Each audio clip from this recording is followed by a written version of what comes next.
Pemirsa, setelah sempat menghilang, minyak goreng secara ajaib muncul kembali di pasaran setelah pemerintah menghapuskan HET. Dan saat ini yang dikeluhkan oleh beberapa warga adalah naiknya harga minyak goreng menjadi tidak terkendali. Contohnya di Sidoarjo, 2 liter harga minyak goreng menjadi Rp48.000 dan ini dikeluhkan oleh seluruh pedagang dan juga konsumen. Lantas, apakah langkah pemerintah untuk menekan kembali harga minyak goreng hingga kembali normal?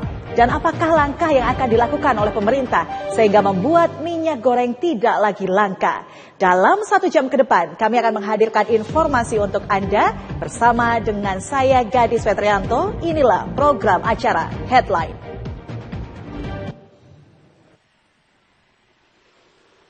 Pada Rabu lalu 16 Maret 2022, pemerintah akhirnya telah mencabut peraturan menteri yang mengatur harga eceran tertinggi minyak goreng kemasan sebesar Rp14.000 per liternya, di mana harga minyak goreng kemasan telah dibebaskan, tetapi untuk minyak goreng curah dibatasi Rp14.000 per liternya. Namun imbas dari aturan ini setelah sebelumnya minyak goreng sempat langka, berangsur-angsur minyak goreng kemasan stoknya mulai memenuhi etalase-etalase di berbagai minimarket di kota Delta. Fitri, salah satu pembeli, mengaku dirinya kaget harga minyak goreng kemasan saat ini telah menyentuh angka Rp23 hingga Rp24.000 per liter. Bahkan untuk 2 liter harganya ada bisa sampai Rp47.800. Masyarakat berharap harga ini bisa normal kembali jelang bulan Ramadan.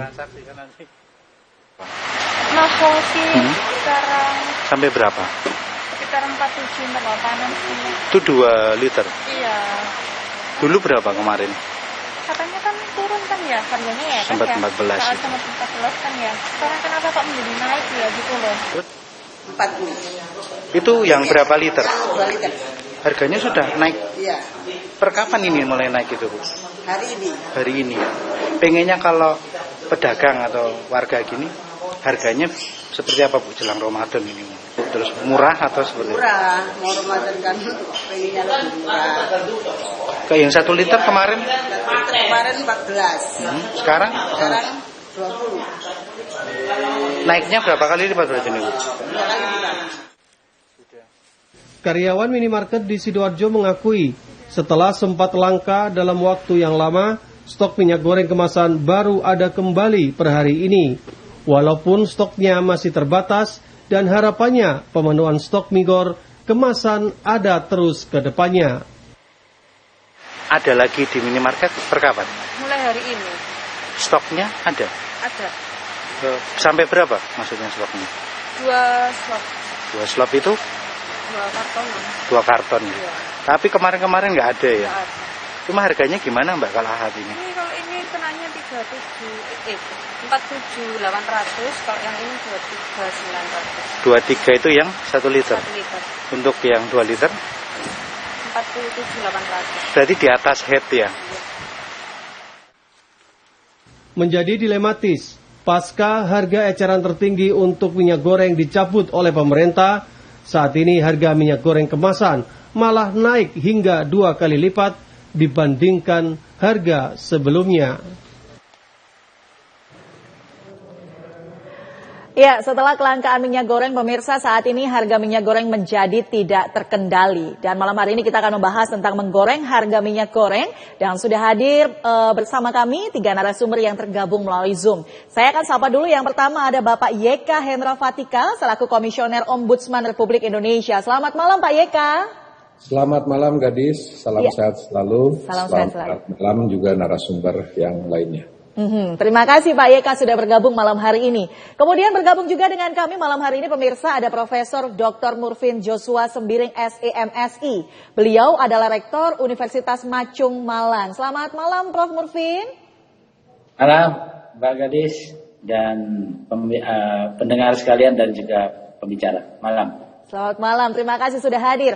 Nah, hari ini pemirsa juga hadir, beliau kemarin hadir untuk membahas investasi bodong. Kali ini beliau akan membahas tentang menggoreng harga minyak goreng terkait konsumen. Saya sapa lagi malam hari ini. Ada Bapak Said Sutomo selaku Komisioner Badan Perlindungan Konsumen Nasional Indonesia. Selamat malam Pak Said. Selamat malam Mbak Gadis ya. Kita ketemu lagi Pak malam hari ini, terima kasih. Ya, sama-sama. Terima kasih sudah hadir. Baik, kita akan segera memulai untuk dialog malam hari ini. Saya pengennya ke Pak YK dulu nih. Pak YK, di bulan Februari kemarin, Pak YK dari Ombudsman Republik Indonesia, Ombudsman sudah mengatakan bahwa akan berkomitmen untuk menolong pemerintah agar tidak ada lagi yang namanya kelangkaan minyak goreng, bahkan mendorong minyak goreng ini supaya harganya kembali normal. Lantas Pak, bagaimanakah peran Ombudsman dalam masalah minyak goreng yang kali ini? Sudah tidak langka tapi harganya menjadi tidak karu-karuan. Silakan Pak YK. Baik, terima kasih Gadis. Ombudsman Republik Indonesia sejak 8 Februari sampai sekarang melakukan 3 kali tahap pemantauan ketersediaan harga minyak goreng di 323 pasar se-Indonesia. Jadi kami melibatkan seluruh kantor perwakilan untuk memantau dan terlibat dalam proses pemantauan ini. Nah hasilnya itu ternyata di pasar modern memang harga sesuai dengan HET tetapi langka. Di pasar tradisional harga bergerak mendekati HET meskipun masih mahal akan tetapi sama-sama bahkan semakin langka. Nah, terhadap hal ini, Ombudsman melihat bahwa isu minyak goreng yang pada awalnya, kalau kita lihat positioning di Desember 2021, waktu itu harganya berkisar 40.000 sampai 50.000 dan itu membuat minyak goreng mahal, maka bergerak kondisinya dari minyak goreng mahal menjadi minyak goreng langka dan minyak goreng dan mahal gitu. Jadi minyak goreng langka dan mahal. Nah, tentu ini menjadi permasalahan karena kelangkaan ini mengakibatkan kerugian banyak masyarakat. Betul. Oleh karena itu, fokus Ombudsman kemarin kami telah memberikan saran bagaimana mengatasi kelangkaan dan bagaimana mengatasi kemahalan ini. Sayangnya Gadis, bahwa upaya untuk mengatasi baik itu kemahalan maupun kelangkaan ini nampaknya tidak bisa dilakukan oleh pemerintah dalam secara bersamaan. Karena di satu sisi upaya pemerintah yang sangat baik terkait dengan demo dan DP itu ternyata tidak membuahkan hasil. Nah ini juga menjadi permasalahan tersendiri yang akan membuat Ombudsman untuk meningkatkan proses dari pemantauan menjadi pemeriksaan. Nah, tetapi akhirnya bagaimana upaya mengatasi kelangkaan itu, maka dalam waktu cepat ini harus diserahkan kepada mekanisme pasar. Nah, begitu dilepaskan kepada mekanisme pasar, maka itu muncul serentak minyak goreng di pasar modern, gitu kan? Yang seharusnya ini pun menjadi keanehan gitu kan, tiba-tiba membanjir. Betul. Artinya kemarin itu ada upaya penahanan. Nah, kenapa ada upaya penahanan? Karena rupanya para pelaku bisnis itu pun juga memantau isu terkait dengan perubahan kebijakan. Sampai kapan pemerintah kuat menghadapi kelangkaan ini? Jadi ketika di minggu ini akan ada kebijakan baru, maka praktis di minggu kemarin itu minyak goreng langka, ditahan. Gitu kan, dan sekarang akhirnya menggelontor kembali. Nah, memang ini mahal sekarang, posisinya hampir sama harganya dengan posisi harga di bulan Desember 2021, dan ini lambat laun akan semakin berkurang. Namun yang harus diwaspadai ke depan itu adalah ketersediaan minyak goreng curah bagi masyarakat umum yang sebetulnya sebagian besar masyarakat di Indonesia ini mengkonsumsi minyak goreng dalam bentuk curah. Nah ini yang harus diwaspadai, jangan sampai minyak goreng curah ini menjadi raib di pasar. Ya, oke. Gitu. Oke, baik. Pak YK, selama 8 Februari sampai dengan sekarang melakukan sidak di pasar-pasar, baik pasar tradisional maupun pasar modern, apakah tim Ombudsman ini menemukan adanya pelanggaran administrasi, Pak? Selain tadi kita lihat mungkin ada beberapa market modern atau pasar modern yang sengaja menyimpan minyak gorengnya tidak dikeluarkan terlebih dahulu sebelum HET dicabut, seperti itu Pak. Baik, Gadis, yang menjadi permasalahan setelah pemerintah melakukan intervensi itu mendadak terjadi apa yang disebut dengan disparitas harga antara harga HET yang diterapkan oleh pemerintah dengan harga keekonomian. Disparitasnya tinggi, inilah yang memunculkan pertama panik buying. Yang kedua peningkatan stok, bukan berarti masyarakat menimbun, nah ini salah keliru besar, tetapi peningkatan stok di masyarakat akibat respon terhadap belum adanya jaminan kepastian dari pemerintah terhadap ketersediaan minyak goreng. Yang ketiga, adanya aktivitas-aktivitas yang dilakukan oleh para spekulan. Ini kalau kita lihat tiba-tiba mendadak menjadi menjual minyak goreng. Ya, partai-partai mendadak mendistribusikan minyak goreng gitu kan. Nah, terus juga indikasi penyelundupan itu juga besar sekali. Pada intinya gadis, kalau suatu harga disparitasnya tinggi, ini akan memunculkan tindakan-tindakan spekulasi yang itu nanti merugikan konsumen. Di akar permasalahan inilah yang hendak diatasi dengan diserahkannya kepada mekanisme pasar. Nah, makanya produk yang diserahkan kepada mekanisme pasar itu adalah minyak goreng dalam bentuk kemasan. Nah, kenapa dalam bentuk kemasan? Karena mereka adalah disasar oleh golongan menengah ke atas. Kalau sebelumnya kemarin menghadapi kelangkaan, sekarang ada. Cuma yang menjadi permasalahan sekarang adalah bagaimana caranya agar masyarakat yang rentan kemahalan, yaitu masyarakat miskin, UMKM kecil, mikro, nah ini mendapatkan suplai minyak goreng curah dengan harga yang sesuai telah diterapkan oleh pemerintah sebesar Rp14.000. Karena kalau itu ternyata tidak dilakukan dengan instrumen pengawasan yang tepat, yang tidak dilakukan kemarin, maka jangan-jangan minyak goreng curah pun nanti menjadi langka. Baik, terima kasih Pak Eka untuk penjelasannya, dan di segmen selanjutnya kita masih akan kembali berbincang-bincang. Masih ada di sini, masih ada Prof. Murfin dan juga Pak Said, pemirsa. Jadi jangan kemana-mana, kami kembali sesaat lagi.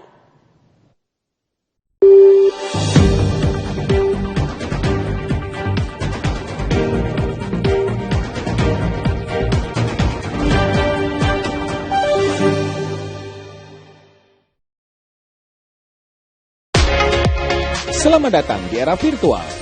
Seminar virtual, meeting group virtual, gathering sales virtual, wedding virtual, dan wisuda virtual. Semua didukung dengan multi sosial media platform streaming. Kualitas high definition kamera, teknik broadcast profesional. Kami suguhkan kreatif konsep untuk menjawab kebutuhan Anda. Konsultasikan virtual konsep Anda dengan kami.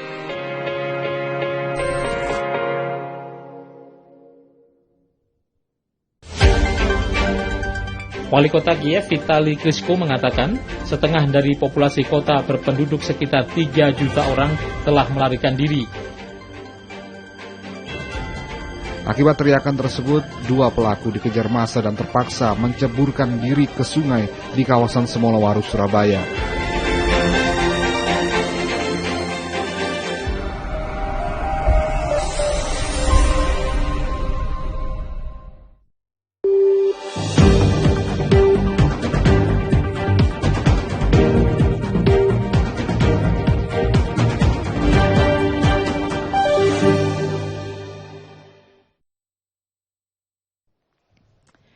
Terima kasih pemirsa, Anda masih bersama dengan kami dan masih membahas tentang menggoreng harga minyak goreng. Pak Yeka tadi menyampaikan bahwa masalahnya ini sekarang bagaimana caranya agar masyarakat tetap mendapatkan suplai minyak goreng dengan harga normal atau harga yang sudah ditetapkan oleh pemerintah. Berarti masyarakat di sini sebagai konsumen. Untuk itu saya bergeser ke Pak Said menanyakan hal ini. Pak Said, apa hak konsumen dalam hal ini masyarakat ya terkait minyak goreng ini yang harganya luar biasa tidak terkendali? Silakan Pak Said.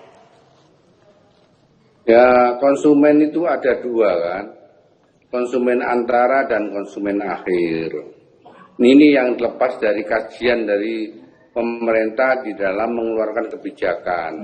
Konsumen antara adalah orang atau orang seseorang yang membeli barang atau jasa yang kepentingannya untuk diperdagangkan lagi. Dia membeli barang atau jasa, membeli minyak goreng, tapi untuk kepentingan diperdagangkan lagi. Distributor seperti itu Kak Pak? Konsumen yang membeli barang atau jasa untuk kepentingan dirinya sendiri atau keluarga atau makhluk lainnya. Nah, HIT yang diterapkan oleh pemerintah nampaknya tidak mengkaji komprehensif kepada segmen pasar atau segmen konsumen seperti itu. Sehingga merugikan bagi konsumen-konsumen antara yang sebenarnya banyak menolong pada konsumen-konsumen akhir, sehingga konsumen antara itu banyak yang tiarap, tidak mau membantu untuk melancarkan distribusi minyak goreng. Saya lihat seperti itu gitu loh. Jadi sebenarnya harus diatur berapa konsumen antara itu mengambil keuntungan yang wajar kepada konsumen akhir, sehingga distribusi supply dan demand minyak goreng di pasar itu tetap seimbang dan tetap terjaga. Itu dari sisi hilirnya. Dari sisi hulunya, di samping bagaimana kita pertanyakan ketersediaan bahan baku CPO yang katanya juga untuk besola dan sebagainya, untuk kepentingan lainnya dan kepentingan untuk ekspor dan sebagainya dengan harga ekspor yang juga lebih menggiurkan, dan juga gitu serapan produsen pabrik minyak goreng itu apakah memang sesuai serapan bahan baku dengan kapasitas produksi yang memang diproduksi setiap harinya untuk kebutuhan masyarakat. Nah, ini tidak pernah ada kajian-kajian atau ekspos yang transparan gitu loh, sehingga besar kemungkinan serapan terhadap CPO sebagai bahan baku minyak goreng itu tidak diproduksi seluruhnya dan untuk kepentingan ekspor karena harganya lebih menggiurkan dan lebih menguntungkan. Itu kira-kira yang bisa kami duga selama ini, sehingga kelangkaan minyak goreng menjadi keluhan masyarakat pada umumnya, terutama masyarakat konsumen akhir. Itu Mbak. Oke, baik. Terima kasih Pak Said. Saya geser ke Prof. Murfin. Prof. Murfin, ini katanya pemerintah akan memberikan dana subsidi kepada perkebunan sawit melalui Badan Pengelola Dana Perkebunan Kelapa Sawit. Kalau menurut Prof. Murfin melihat hal ini, apakah langkah ini sudah cukup fair dilakukan pemerintah saat ini? Silahkan. Saya sangat curiga terhadap pola-pola subsidi ini. Sebenarnya kadang-kadang subsidi ini ada satu pola merampok APBN bersama gitu ya. Nah, ini perlu dicermati karena sebenarnya dari mana subsidi itu. Kalau seperti di Malaysia, hari ini saya cek di Malaysia itu memang mereka harga HET-nya 8.500 per kilogram, yang subsidi 19 ribuan per kilogram. Yang jelas transparan subsidi itu dari mana asal usulnya. Nah, kalau pemerintah kita kan berubah-berubah tuh. Tadinya kan HET dari 11.500 naik ke 14.000, lalu mengakomodir keluhan daripada produsen katanya ya karena rasa rugi gitu kan. Nah, tapi kita kan ini fokus bicara minyak goreng curah. Sebenarnya minyak curah itu bisa dicek datanya sejak 10 tahun lalu itu sudah dilarang minyak curah itu. Lalu Permendag 36 tahun 2020 pun melarang minyak curah itu karena konsumen tidak dilindungi atas minyak curah itu, tidak bisa dikontrol daluarsanya, kandungannya, campuran-campuran. Nanti masyarakat bilang jangan-jangan minyak curah itu campur oli, campur apa, gas, macam-macam lah kan gitu ya. Jadi sebenarnya saya juga heran kenapa kok ketentuan itu tidak diterapkan. Nah, katanya kan Pak Kapolri tanggal 21 Februari kemarin sudah panggil semua produsen-produsen minyak goreng di Indonesia. Tadi kalau Humas dari Kapolri hadir, saya mau tanya yang datang itu supirnya kah atau big bossnya? Misalnya Wimar Internasional milik konglomerat Tioseing Hub, ya lalu ada musim Has Holding, itu dipanggil nggak Sinarmas?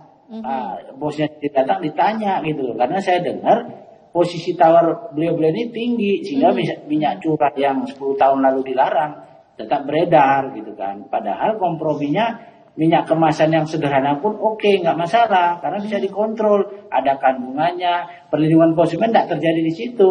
Kalau minyak curah itu kan sangat gampang sekali dimanipulir gitu ya untuk untuk profit taking gitu ya.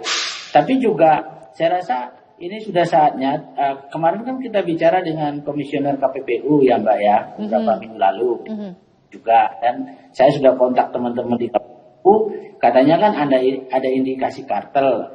Kalau penimbunan 1,7 juta ton itu kecil Mbak, Malang aja itu 2 juta ton kebutuhannya Mbak. Jadi bukan itu persoalan dasarnya gitu. Apalagi sekarang ini, per hari ini, harga palm oil di luar dunia itu turun Mbak.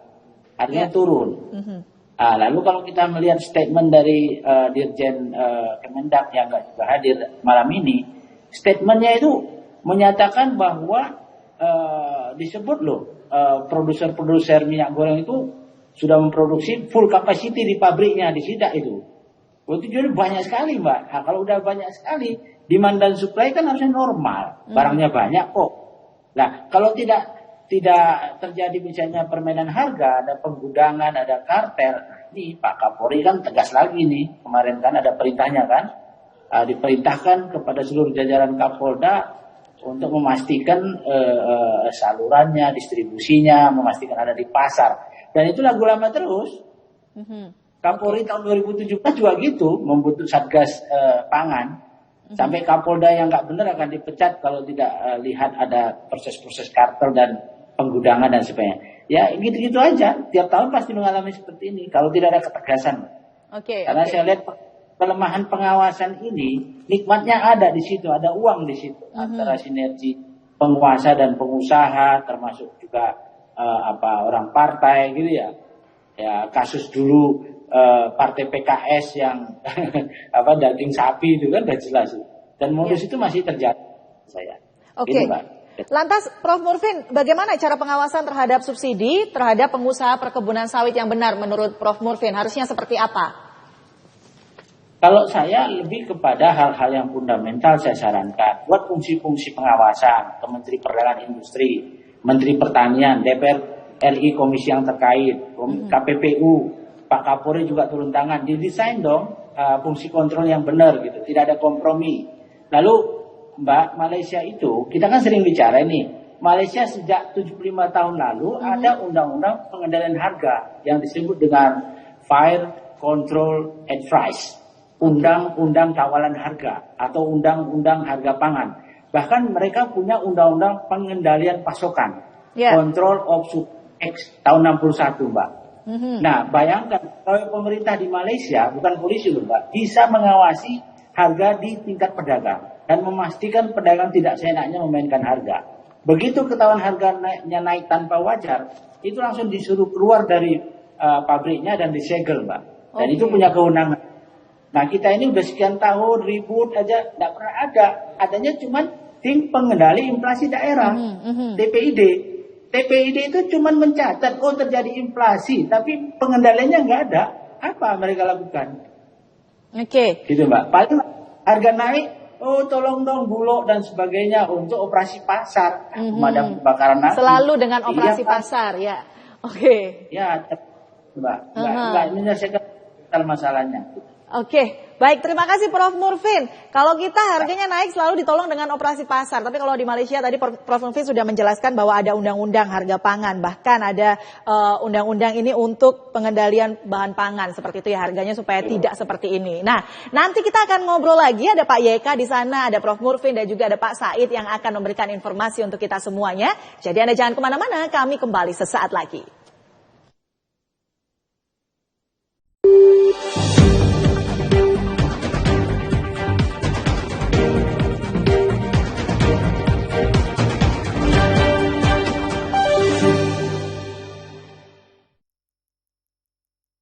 Banyak kebutuhan IT dalam bisnis Anda, mulai dari penyediaan perangkat, staf ahli, internet, hingga keamanan data Anda. Serahkan semua kebutuhan IT Anda pada Hypernet Managed Service. Solusi layanan pengelolaan IT yang terintegrasi, Anda tinggal terima beres. Untuk konsultasi gratis dengan tim IT kami, kunjungi www.hypernet.co.id atau hubungi WhatsApp bisnis kami di 0821 2999 9939. Hypernet fokus pada bisnis, bukan pada masalah IT Anda. Selamat datang di era virtual. Seminar virtual, meeting group virtual, gathering sales virtual, wedding virtual, dan wisuda virtual. Semua didukung dengan multi sosial media platform streaming. Kualitas high definition kamera, teknik broadcast profesional. Kami suguhkan kreatif konsep untuk menjawab kebutuhan Anda. Konsultasikan virtual konsep Anda dengan kami.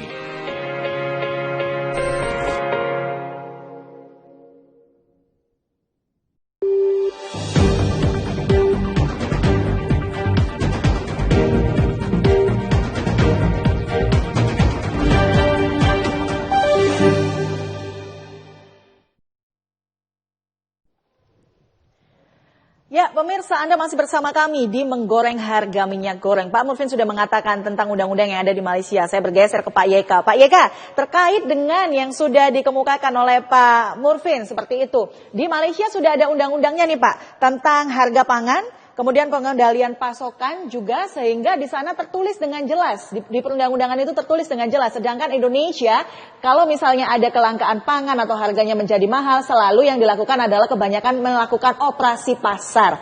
Nah, menurut Pak YK dari Ombudsman terkait pengawasan terhadap kenaikan harga ini, seperti apa nih Pak? Seperti yang disampaikan dengan Pak Murfin, harusnya kita seperti apa? Silakan Pak YK. Izin Pak YK, suaranya masih termute. Oke, baik Gadis, apa yang tadi disampaikan oleh Prof. Murfin betul sekali. Dalam banyak hal, kita ini perencanaan dalam pangan kita ini banyak ketinggalan jauh dibandingkan negara tetangga kita. Mungkin salah satu permasalahannya adalah banyaknya jumlah penduduk dan juga luasnya wilayah Indonesia mungkin gitu ya. Tetapi saya pikir itu harusnya menjadi tantangan. Ya baik tantangan bagi siapapun yang mengelola kebijakan di pangan ini. Tapi yang paling penting bagi saya adalah kita ini nggak pernah belajar karena problem kelangkaan ini hampir terjadi setiap tahun. Nah, contoh misalnya terkait dengan minyak goreng. Minyak goreng ini kenaikan harganya sudah terdeteksi sejak dari 2019, walaupun waktu itu peningkatan harganya tipis. Masuk ke tahun 2020 makin melebar, nah, masuk ke tahun 2021 makin gila-gilaan sejak bulan Juni, Juli, Agustus, September, Oktober sampai Desember. Misal mestinya kalau alarm kita ini kuat nyala gitu ya, mati, maka upaya mitigasi dan upaya pengendalian itu sudah bisa dilakukan jauh-jauh hari, tidak kaget-kagetan seperti sekarang ini. Nah, kalau sudah seperti ini, yang tadinya niatnya bagus, ternyata direspon secara bertolak belakang. Nah, ini yang mengakibatkan berbagai macamnya keresahan. Ya, baik itu yang tadi disebutkan panic buying dan lain sebagainya. Tentunya hal ini harus dihindari dan problem persoalan minyak goreng ini saya yakin tidak akan selesai dalam waktu cepat ini karena ketersediaan minyak goreng ini harus dipastikan ada baik itu di retail modern dan juga di pasar-pasar tradisional.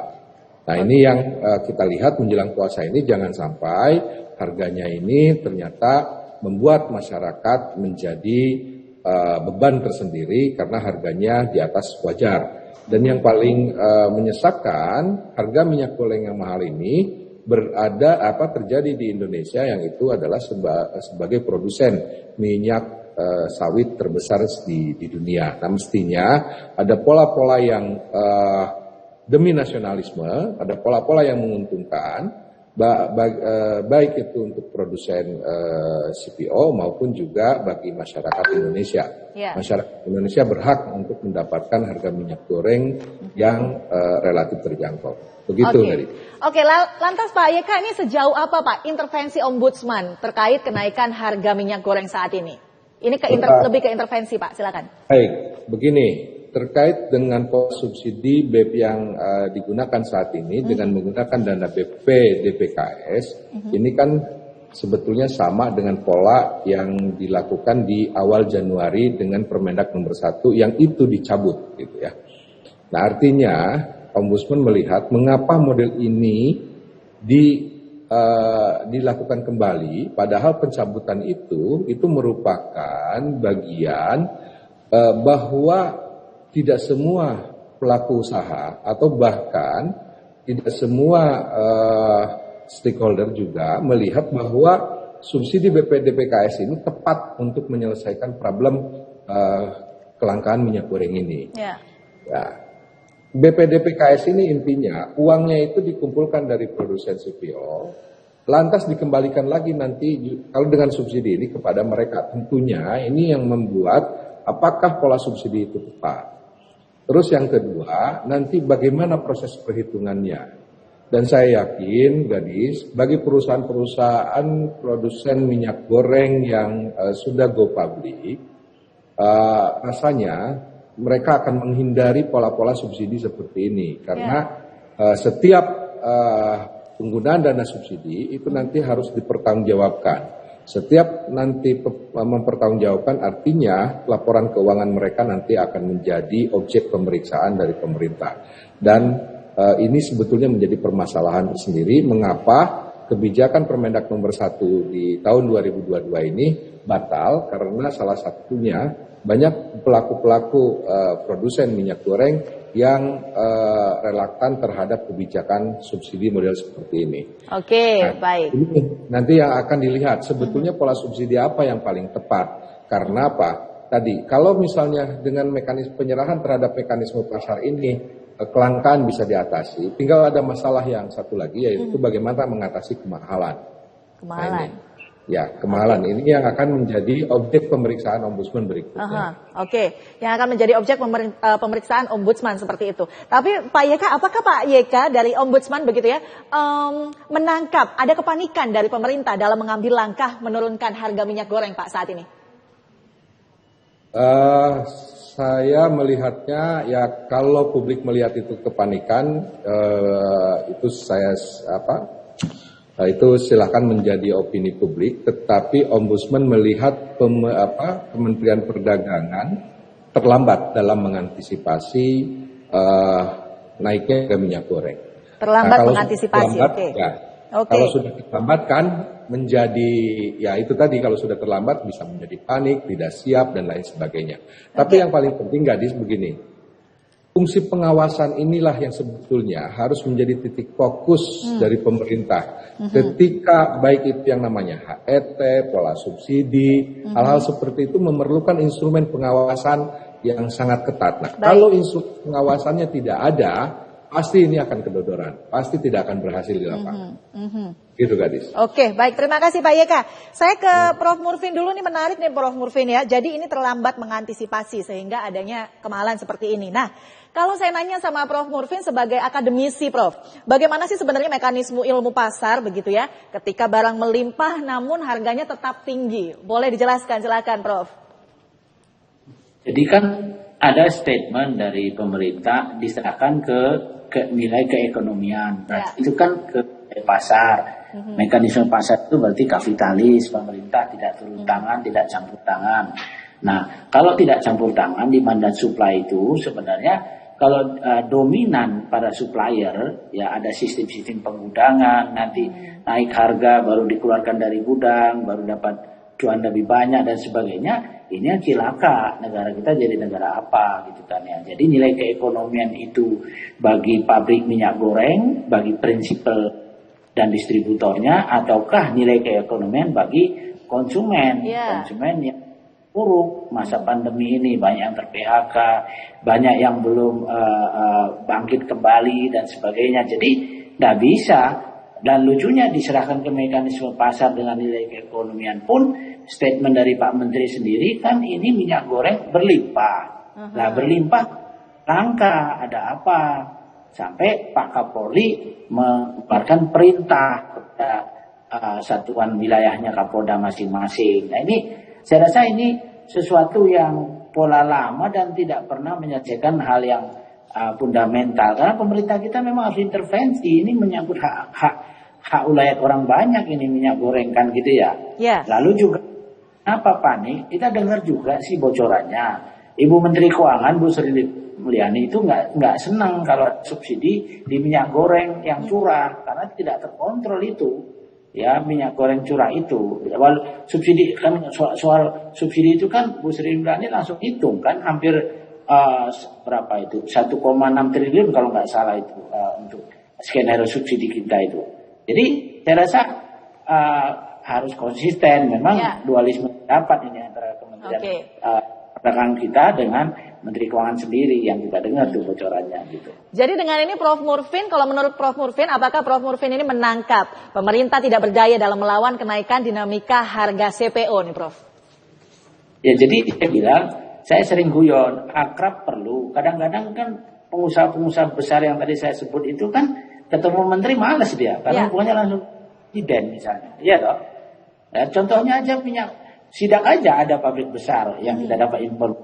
Kemasannya cuma sedikit, curahnya banyak. Ada apa? Padahal sejak 10 tahun lalu sudah dilarang itu curah. Kan gitu ya, karena tidak ada perlindungan untuk konsumen di situ, tidak jelas perlindungannya dan sebagainya. Jadi saya rasa kadang-kadang ini pengawasan yang lemah ini, saya takutnya ada kenikmatan di situ gitu, by design. Betul sekali, Prof. Ya. Oke, baik, terima kasih Prof. Murfin. Pak Yeka juga menanggapi malam hari ini. Saya mau geser ke Pak Said dulu nih. Pak Said, kita lihat dari sisi konsumen dulu nih Pak Said. Nah, kalau menurut Pak Said sendiri ini sebenarnya apa yang dibutuhkan konsumen nih Pak dalam kasus kenaikan harga minyak goreng ini? Mereka berharap sebenarnya pemerintah itu harus seperti apa? Ya, seperti yang ditetapkan oleh Presiden pada tahun 2017 pada peraturan nomor 50 tentang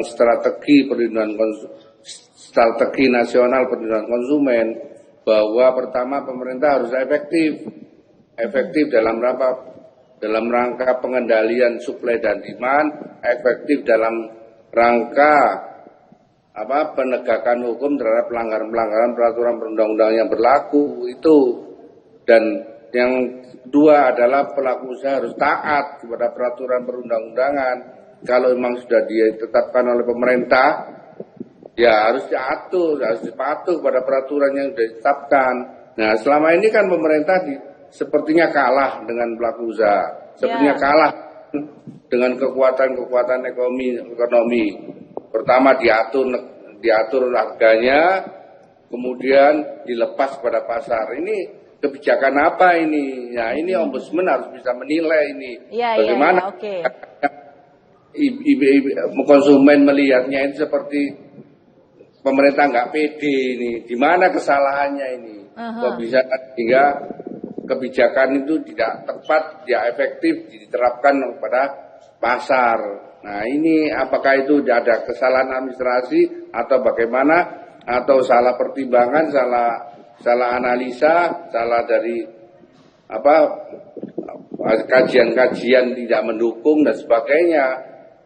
Kelihatannya ini cuma adu kekuatan aja.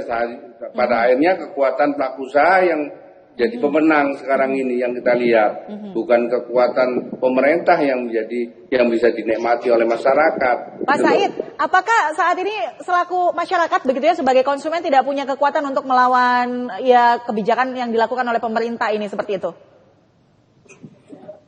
Kekuatan konsumen apa? Kekuatan konsumen itu ya berdiri pada pemerintah. Ya, Undang-Undang Dasar 45 di pendahuluan pembukaan Undang-Undang 1945 sudah jelas. Pemerintah negara Indonesia melindungi segenap tumpah darah Indonesia atau seluruh tumpah darah bangsa Indonesia. Itu sudah jelas itu. Di dalam itu Undang-Undang Dasar 45 itu, bahwa pemerintah melindungi segenap bangsa Indonesia dan seluruh tumpah darah. Oke, baik. Baik, terima kasih Pak Said. Nah, ini obrolan kita semakin menarik saja pemirsa. Di segmen selanjutnya kita masih akan ngobrol mengenai menggoreng harga minyak goreng. Jangan kemana-mana, kami kembali sesaat lagi.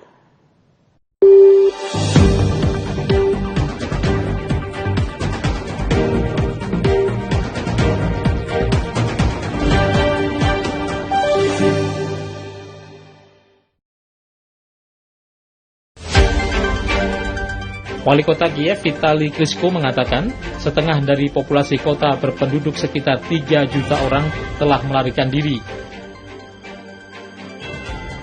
Akibat teriakan tersebut, 2 pelaku dikejar massa dan terpaksa menceburkan diri ke sungai di kawasan Semolawaru, Surabaya.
Ya pemirsa, kita masih di program acara Headline dan kita masih berbicara mengenai menggoreng harga minyak goreng. Saya tertarik sekali tadi sebelum kita break, Pak Said memberikan komentarnya. Pak Said meminta peran Ombudsman terkait pengawasan terhadap pemerintah. Seperti apa tanggapan Pak YK? Silakan. Gadis, terima kasih Pak Said. Jadi Ombudsman ini memang bertugas untuk mengawasi pelayanan publik yang dilakukan oleh aparatur penyelenggara negara dan pemerintahan.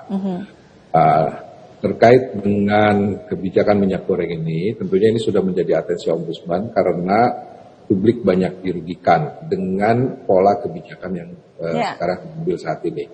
Nah, tentunya upaya-upaya Ombudsman dalam melakukan pengawasan terhadap aparatur penyelenggara negara dalam hal ini Kementerian Perdagangan itu harus dilakukan dengan penuh kehati-hatian, tidak sembarangan. Data, makanya kami sejak pengambilan data dilakukan secara bertahap dari sejak Februari sampai terakhir kemarin, dan ini akan terus berlangsung. Dan minggu depan ini direncanakan kami akan memanggil Menteri Perdagangan untuk dilakukan pemeriksaan terkait beberapa hal yang semestinya bisa dilakukan dengan baik, tetapi kenapa tidak dijalankan. Nah, contohnya adalah begini, sebetulnya skema demo dan depo itu sudah baik, tetapi pertanyaannya mengapa ini tidak bisa dijalankan?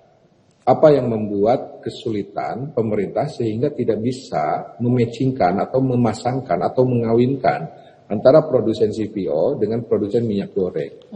Nah, sebetulnya ini mekanisme yang tidak membebani APBN.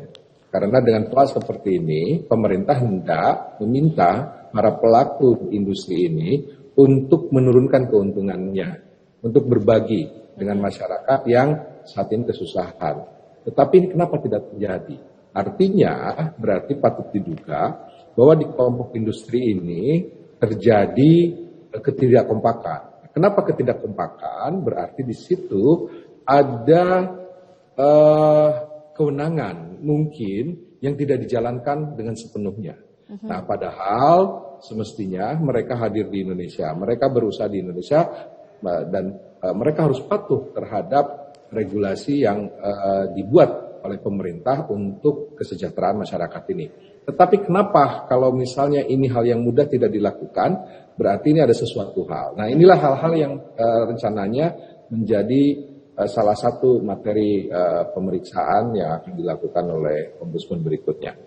Nah, yang jelas, Gadis, harga minyak goreng yang tinggi ini tentunya ini tidak boleh terjadi. Kalaupun memang harus misalnya mengalami peningkatan, tidak apa-apa, tetapi harus sesuai dengan angka keekonomiannya yang sangat wajar dan terjangkau oleh masyarakat. Kita sejak pandemi pertumbuhan pengangguran banyak di mana-mana. Kalau beban masyarakat semakin tinggi, ini juga merepotkan bagi masyarakat dan tentunya negara wajib hadir di situ.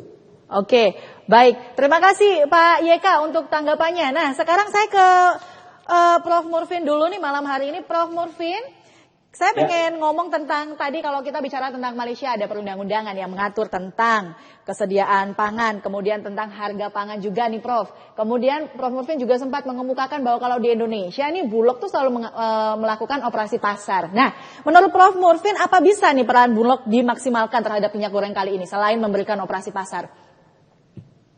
Bulog ini sudah kita lupakan aja, bayangkan Jenderal Buas jadi kepala Bulog aja ya seperti itu ya. Jadi sudah ini penyakit kanker yang akut. Jadi saya sekarang berharap kepada Badan Pangan Nasional yang sudah dibentuk oleh Pak Presiden dan itu direct langsung ke Pak Presiden. Nah, harapan saya Badan Pangan Nasional inilah kita diberikan kewenangan lebih, kewenangan pengawasan, pengendalian dan eksekutor. Sudah, jangan terlalu banyak. Nanti kita berharap ke Kapolri, berharap ke KPPU, berharap kemana-mana. Tapi ya semua nanti report aja, hanya laporan, tidak ada tindakan. Lalu terjadi lagi, adem sedikit, nanti tahun depan terjadi lagi. Yang fundamental tidak pernah diselesaikan. Nah, jadi saya harap Pak Presiden memperkuat itu Badan Pangan Nasional itu, gitu ya. Untuk sementara waktu regulasi-regulasi yang meniru beberapa negara di Malaysia, di Venezuela itu sudah ada lama. Nah, kenapa nggak ditiru? Nah, oke lah itu dijajaki karena membuat undang-undang ini juga kan enggak waktu ya. Jadi Badan Pangan Nasional yang sudah menjadi amanah undang-undang dan itu bertanggung jawab langsung ke Pak Presiden, ya diberikan kayak ordinary lah kekuasaan yang lebih gitu ya, karena ini masalah. Berarti artinya menurut Prof. Murfin ini perlu dilakukan adanya revisi kewenangan Bulog agar bisa menstabilkan harga, terutama berkaitan dengan hajat hidup orang banyak seperti itu, Prof. Betul, karena Bulog ini kan dari dulu kita diskusi teknologi aja nggak benar, bagaimana bawang putih impor di negara pengimpor itu udah 5 tahun loh disimpan di gudangnya nggak busuk-busuk, big sales kan panen raya, lalu keran impor masuk menghantam bawang putih domestik kita. Itu kan sudah lagu lama karena teknologi kita nggak bisa, dan itu banyak sekali cerita-cerita tentang Bulog sendiri itu ya begitulah. Jadi saya tidak terlalu concern lagi kepada Bulog walaupun diberi kewenangan besar, karena Bulog ini juga kan penyalur minyak goreng. Saya pernah menjadi ketua Agrindo, Asosiasi Koperasi Retail. Sudah dengan Dirut Bulog saya MOU supaya koperasi bisa menyalurkan harga minyak goreng yang bisa lebih murah di pasar sehingga koperasi dicintai, karena anggota saya banyak se-Jawa Timur. Itu pun tidak terjadi karena harga dari Bulog itu sendiri lebih mahal dari langganan kita biasanya, gitu kan. Nah, di sini memang persoalannya rumit sekali. Oleh sebab itu saya bilang Badan Pangan Nasional diperkuat, lalu regulasi-regulasi yang mencontohi seperti di Malaysia tanpa kompromi, baru ekonomi kita bisa stabil gitu ya. Ya. Oke, baik. Kita nggak usah ngomongin Bulog berarti sekarang ya Pak. Tapi kalau saya bilang tentang pengusahanya sendiri gimana nih menurut Prof. Murfin? Para pengusaha sawit ini kan menyambut dengan baik Pak tentang pencabutan HET, ya pencabutan subsidi ini. Nah, apakah pengusaha lebih leluasa dengan menjual produk tanpa subsidi saat ini Pak? Menurut Pak Murfin? Saya minta kekuatan pemerintah, mau ketemu dengan Margo Sitorus yang punya Wilmar Internasional, mau ketemu dengan Bahtiar Karim kan. Bahtiar Karim ini kan musim khas holding ini kantor pusatnya di Singapura, yang keluarkan Good Choice merek dagangnya itu Sanko gitu ya. Lalu juga si Sinarmas Pak Ika Cipta Wijaya itu gimana gitu kan ya, karena saya yakin betul beliau-beliau ini sebagian juga menguasai hilir dan hulur, hilir dan hulunya gitu ya, karena dia juga punya pabrik sawit gitu, punya pabrik untuk punya kebun sawit, punya palm oil juga, dan juga kan persoalannya kan kadang-kadang palm oil ini kan bukan hanya untuk minyak goreng. Kalau industri lebih mahal, dia mainkan ke industri, dia dapat profit margin lebih besar. Padahal untuk kebutuhan dalam negeri, untuk minyak goreng, mungkin dia tidak produksi. Itu juga harus ada kebijakan khusus, gitu kan ya. Kan begitu. Karena kan turunan dari CPO ini kan banyak, Mbak, untuk kosmetik juga, ya kan. Betul. Tidak hanya melulu minyak goreng. Walaupun sebenarnya sejarahnya minyak goreng dari kelapa sawit tidak bagus. Yang bagus itu dari kelapa. Dari kelapa, betul. Ya. Ini persoalannya di sini. Oke, terima kasih Prof. Murfin. Jadi Pak Yeka kalau sudah mendengar tanggapan dari Prof. Murfin, apakah Pak Yeka ini optimis bahwa pemerintah ini bisa mengintervensi harga minyak goreng supaya harga minyak goreng kembali normal nih, Pak Yeka? Saya tidak bisa menjawab seperti itu ya, karena masalahnya kan Ombudsman itu fungsinya lembaga pengawasan dan memberikan saran tindakan korektif kepada pemerintah agar pemerintah melaksanakan terkait saran-saran yang ditawarkan. Tetapi yang paling penting adalah sebetulnya skema sederhananya itu simple sekali. Harga CPO tinggi, harga olein tinggi di internasional. Nah, kita punya minyak sawit, bolehlah untuk ekspor. Nah, di satu sisi harus dijaga produksi untuk CPO untuk keperluan minyak goreng. Nah, berkah dari tingginya harga minyak, harga CPO di dunia ataupun produk olahannya, olein dan lain sebagainya, ini mestinya kan bisa dijadikan sebagai upaya untuk meningkatkan pajak ekspor. Nah, pajak ekspor contoh saja, misalnya dari levinya yang dikumpulkan oleh BPDPKS ini kan per tahun sudah hampir 67 triliun. Kalau ditambah dengan pajaknya mungkin bisa jauh lebih besar lagi. Artinya kalau ini ditingkatkan lagi, sebetulnya negara memiliki kemampuan finansial untuk mensubsidi, gitu kan, untuk mensubsidi minyak goreng ini. Nah, tentunya subsidinya polanya jangan subsidi produk, tetapi harus kepada targeted, segmented. Artinya di tengah-tengah kemahalan ini siapakah yang harus berhak mendapatkan pertolongan ataupun perlindungan dari pemerintah sebagai kehadiran pemerintah.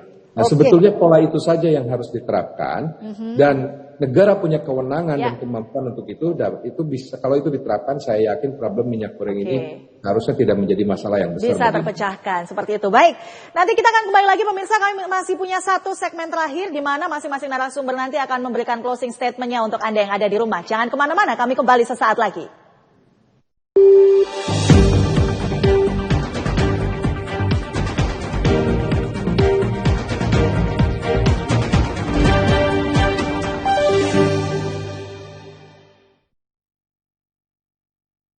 Waktu dan tempat tidaklah jadi pembatas jenjang ilmu. Apapun pilihan Anda, kita siap mewujudkannya.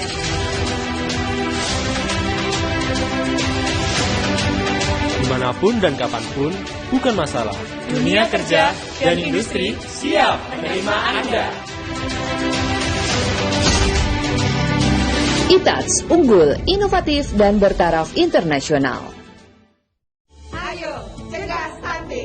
Kunjungi bidan andalan Anda untuk merencanakan dan mengatur jarak kehamilan untuk tumbuh kembang buah hati yang optimal.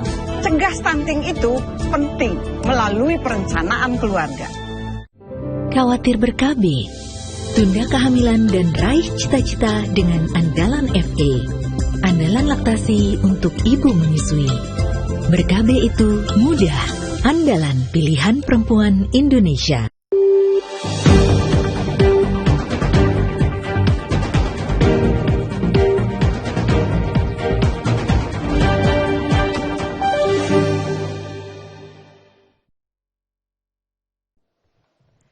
Ya pemirsa, Anda masih bersama dengan Headline dan kita masih berbicara tentang menggoreng harga minyak goreng. Ada 3 narasumber yang hadir dan sekarang kita sudah berada di segmen terakhir.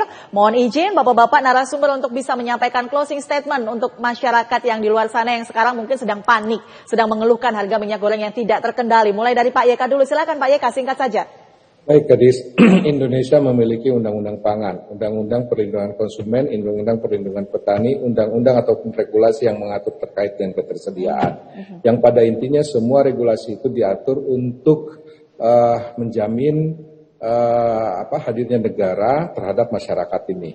Terutama kalau kita lihat komponen masyarakat ini ada petani sawit, kalau minyak goreng ada konsumen masyarakat. Di tengah-tengah ini ada pelaku usaha. Nah, pelaku usaha ini sebetulnya yang harus ditreatment sedemikian rupa dengan melalui regulasi yang ada agar satu, mereka bisa tumbuh industrinya, mereka bisa tumbuh usahanya, tapi di satu sisi jangan sampai merugikan konsumen masyarakat Indonesia sendiri, karena ini ironi, suatu hal ironi yang harusnya tidak perlu terjadi.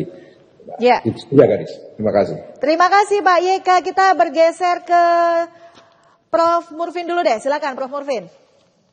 Ya, kita masyarakat ayo kita kawal statement dari Pak Kapolri, Legend Lastio Sigit yang luar biasa karena beliau orang Barreskrim jadi tahu modus-modus operandi.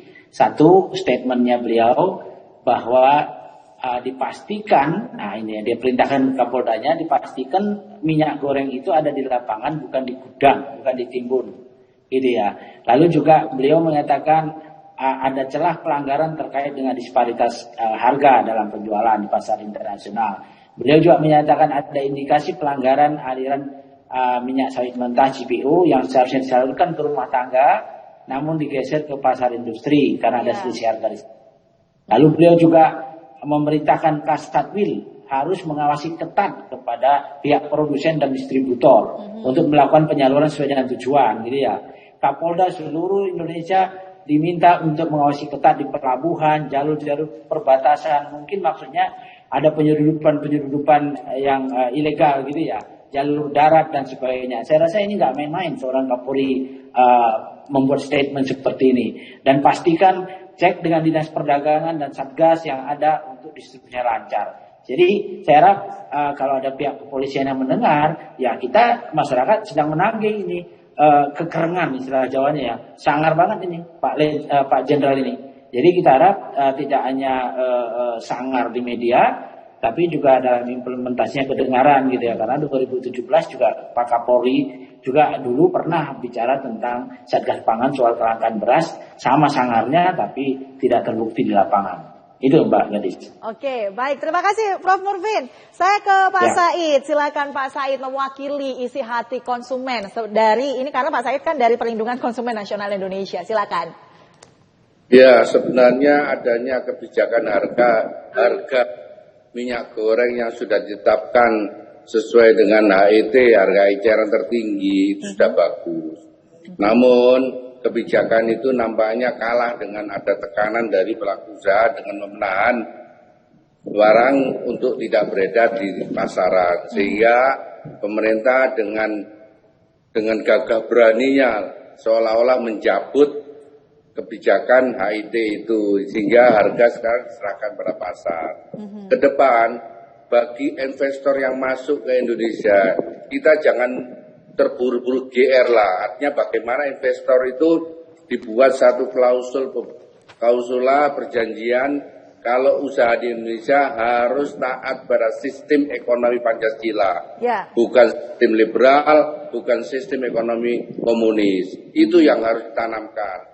Sehingga ketika ada kebutuhan-kebutuhan nasional, sehingga ada dasar hukumnya untuk menekan kepada pelaku-pelaku usaha bahwa memang keharusan untuk mengikuti pada sistem ekonomi Pancasila, keadilan sosial bagi seluruh rakyat Indonesia. Oke, terima kasih sekali lagi untuk para narasumber saya yang luar biasa malam hari ini, Pak Yeka, thank you so much. Oh, Prof. Nurvin ada menambahkan? Oke. Prof. Nurvin terima kasih, Pak Said Sutomo juga terima kasih sudah hadir. Intinya pemirsa, saat ini kita memang sedang berada di fase harga minyak goreng yang luar biasa mahal. Tapi percayalah, pemerintah saat ini juga sedang berusaha, bahkan bekerjasama dengan Ombudsman sebagai badan pengawasan ini untuk kembali menormalkan harga minyak goreng. Peran warga apa? Peran warga, mari warga kita terus melakukan pengawasan bersama-sama agar tidak ada penyalahgunaan lagi untuk CPO dan juga minyak goreng ini ya. Baik, dan semoga informasi malam hari ini bisa memberikan Anda sebuah informasi dan juga inspirasi baru. Saya Gadis Fetrianto, pamit undur diri, selamat malam dan sampai jumpa.